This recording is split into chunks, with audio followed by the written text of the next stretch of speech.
my question is this though. So what was the young Svenskeren like? Who was this guy? Because obviously there's a weird connection where you team up with him years later. So what was he like as a younger guy? He was really the ultimate embodiment of the keyboard warrior, where he was extremely toxic online.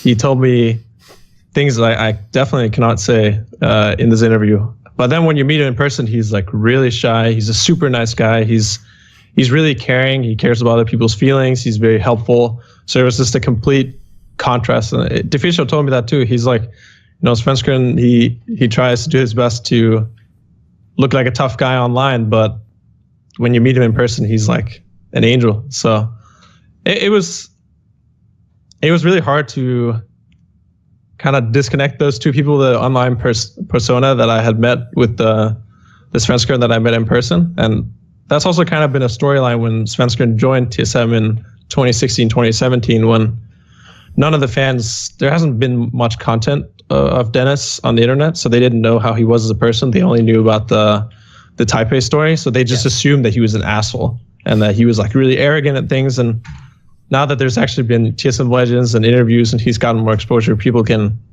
see kind of what his real person is. I think he needed that outlet online. Maybe similar to what you said before, it's kind of like instead of talking shit in real life, you would just talk shit online. And I think he was very much like that, but in person, he was a super nice guy.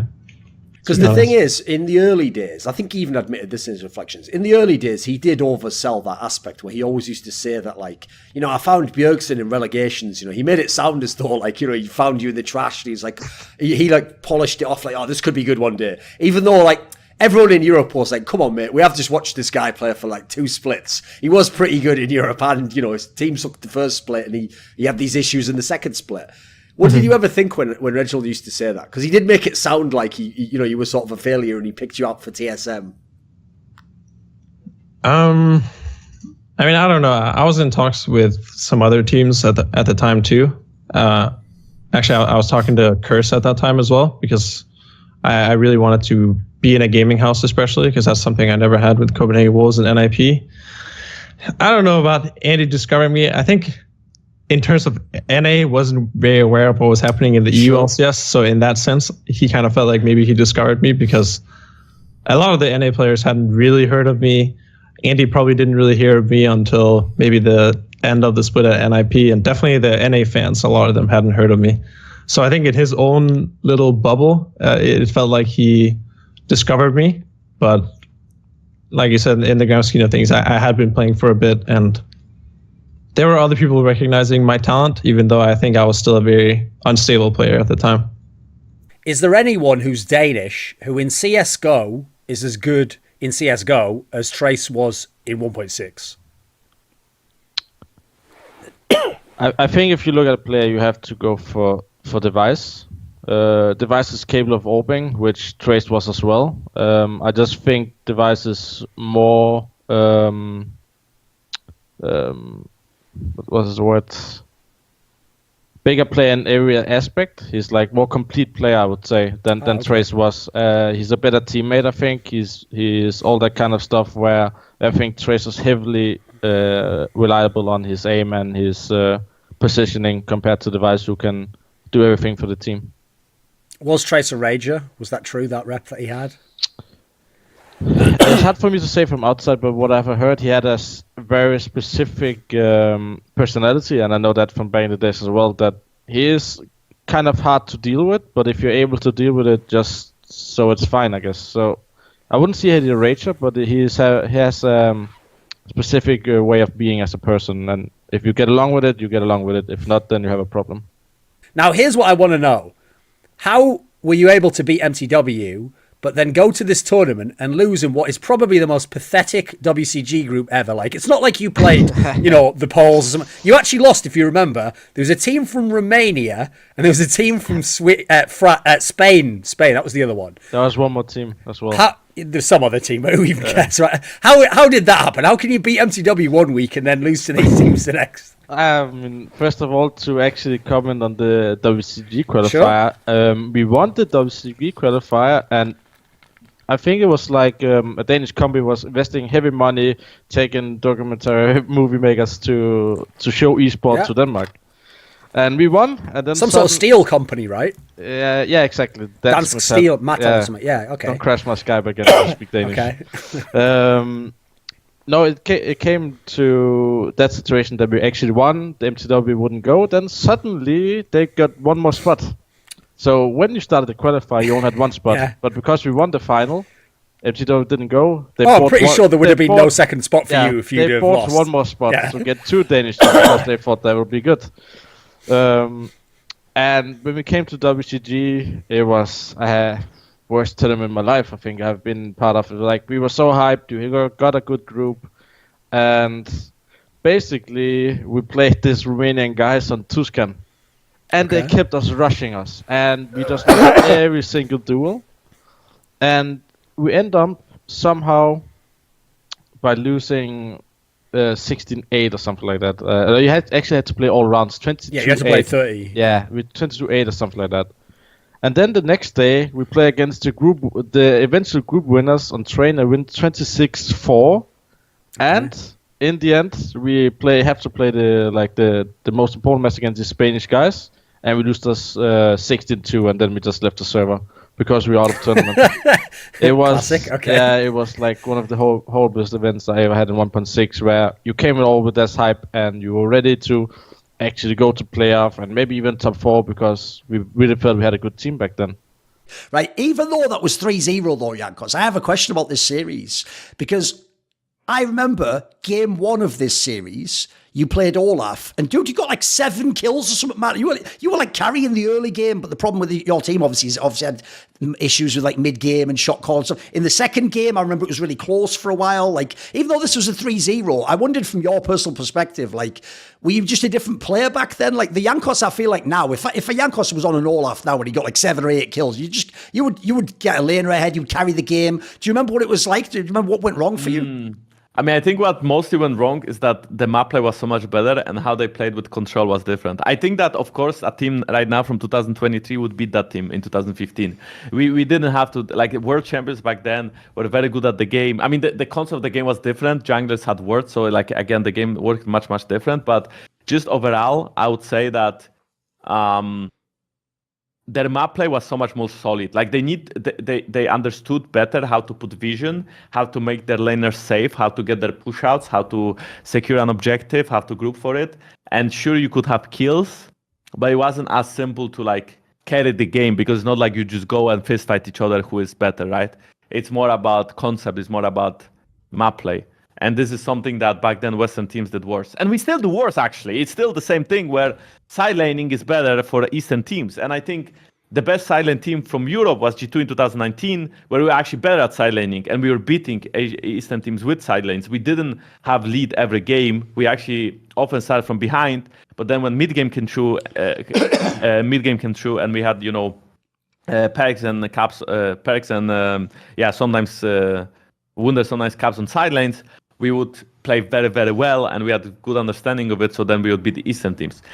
This is the only way you can learn. This is the only way you can compete long-term against Eastern teams, because if you never take risks and no one is challenging you, let's say you're at Cloud9 and you're destroying everyone in NA, no one is challenging you, and then you go and you face GNG, and then you just get like 3-0, and you just get destroyed. And like, there is just no competition. Like, there's no game where you are competitive. You are just getting spanked. You are just getting made fun of. So, and G2 was very, very competitive, I think, in both the series against BLG, and I think in GNG some games they're competitive too, because they're willing to take those risks, and because they have good laners and good junglers who, like, all of them, good individual players who can like kind of make the game playable. You also need, I guess, good enough players to make the game playable. If you are getting destroyed during the laning phase, there's like nothing to play for. But if you can make the laning phase somewhat relevant, you lose one lane, you win the other. The last one is even. You get to play the game, you get to play the map, and you actually play the map, right? You are not afraid of them, to take the fights, to bait them, to kind of beat them on their own game.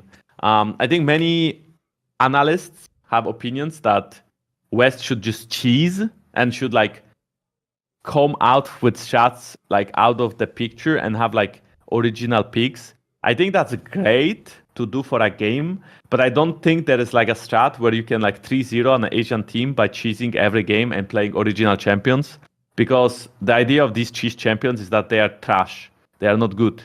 That's why they are not being played. So sure, maybe you can find a champion that is very out of the meta and very OP, but try to find them like multiple times over multiple BO5s so that you can like keep cheesing and winning, right? I still think you need to be solid enough team to be good enough at the same concepts of the game to beat Eastern teams.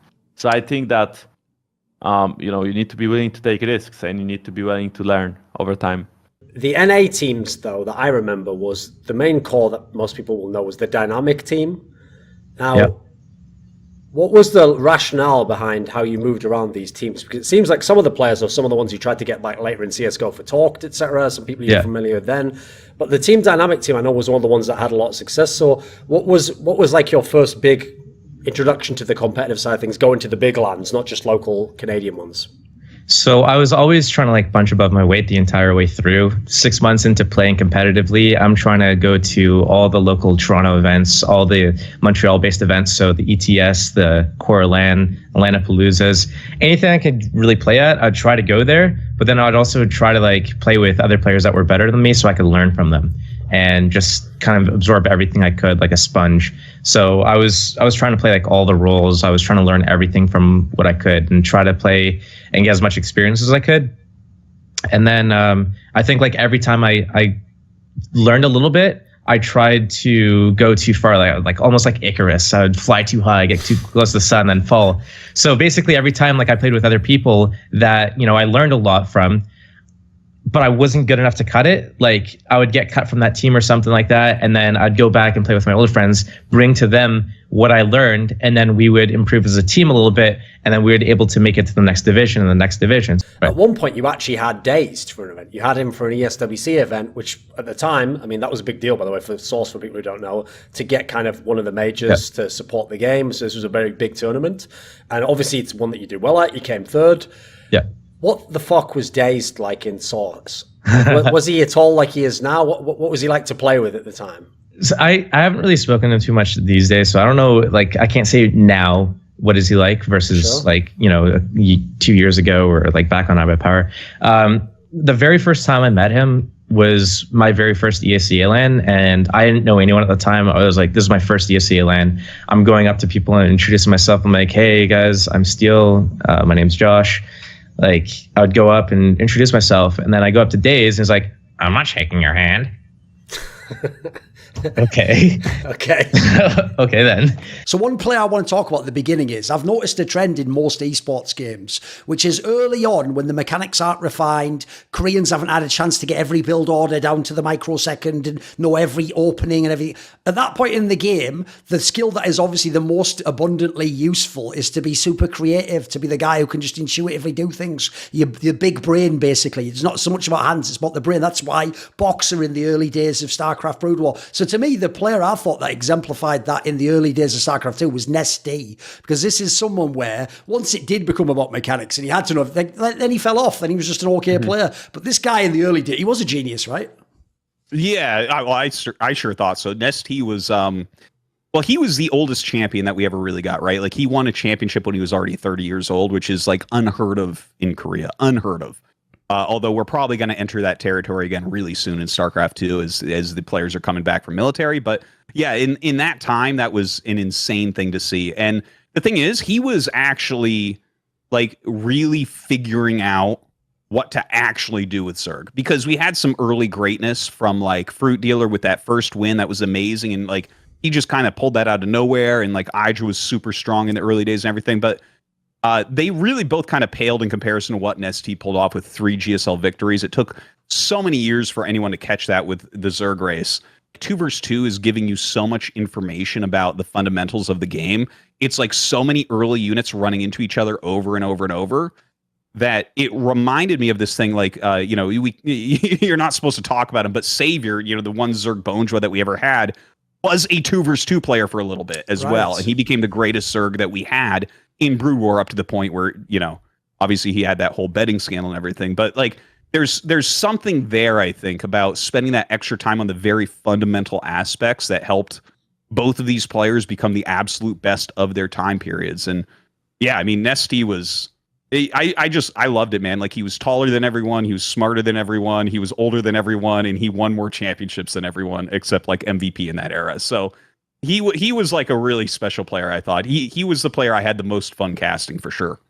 I've been pleasantly surprised during the time I've had my Patreon and my Patreon community, the Skrilluminati, by both the financial support they've provided and the moral support. And so this video was kindly supported and made possible by Starlust, Theo Buenzli, Ahmed Hadjou, Matt Pugnatio Rajcula, Toucan, Jensen Goh, Animosity, Tobias Bernasconi, Bot Pounder 420, Yurka 86, Tosh, and as always, you know it, a special thanks goes out to my main man, Jerky's Minion. Would you like to ask a question in one of those AMAs where I tend to go pretty in depth? Sometimes they even spin out into their own videos. Do you want teasers to find out who the upcoming guests are for the myriad of interviews that I do across esports? Maybe you want to suggest a topic or a guest. We have a channel on my Discord where you can do that if you're at the right tier. And of course, you could potentially take part in one of those lengthy esports discussions with me about whatever is on your mind in the scene. Well, if any of those perks sound tantalizing, put your money where your mouth is and join the Skrilluminati today via the Patreon link in the description box below.